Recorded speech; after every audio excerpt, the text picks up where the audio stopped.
The Christmas Pig is a magical story, but in a very different way to Harry Potter. You're entering a world that runs according to its own peculiar magical laws, and there is magic around Christmas Eve.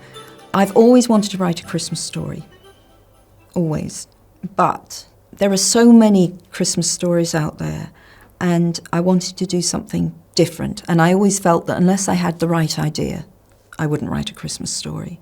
And what was incredible about the idea for the Christmas Pig is the moment I had the idea for the story, I thought, but of course that has to happen on Christmas Eve. That's the time it has to happen, because there's a lot of folk stories around Christmas Eve, special things happen on Christmas Eve. When I had that idea, I thought, this is it, this is my Christmas story, I'm going to get to write it at last, which was wonderful. Often when I have the idea for a story, even I don't really know how it came. This story actually had a very concrete jumping off point, which was that my son David, when he was tiny, his beloved toy was a pig. Now that pig wasn't called the pig, as the pig is in the story. That's the name is my invention. So he had this grubby little pink pig, which he still has, but which was always getting lost, just like Jack in the story. He was constantly hiding this pig.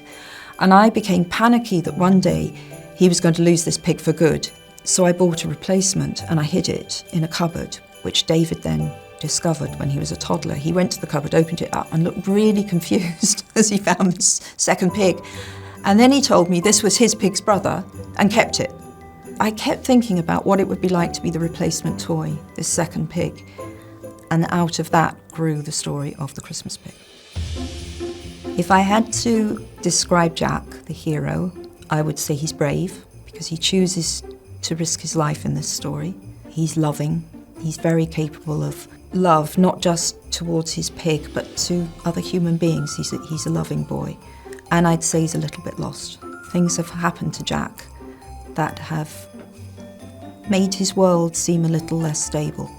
And that too is a big theme in the story, what being lost means. So I remember that in 2012 when I'd had the idea and our family was on holiday somewhere very hot. And while everyone else is on the beach or swimming, I'm under a big sunshade with a notebook, and I was starting to work out what the land of the lost would be like. The deeper into the land of the lost that Jack and the Christmas Pig go, the stranger things become. This is definitely a book that some children can read to themselves, no question, even quite young children.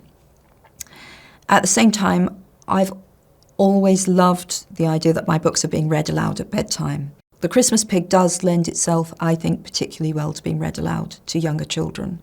I would hope that some of the things that Jack and the Christmas Pig encounter in the land of the lost, I think would be great jumping off points for conversations between parents and children. I lose things all the time, and it drives me crazy and I hate it about myself. One of the overarching themes in the book is loss. Clearly, we're in the land of the lost. So I'm talking about the things that we treasure, the things that we miss, the things that we throw away without thinking about them. The big lesson, I suppose, of the book, or what I hope people would take from the book, is that loss is part of life, but it can open doors to other amazing, amazing things. So all is not lost when things are lost.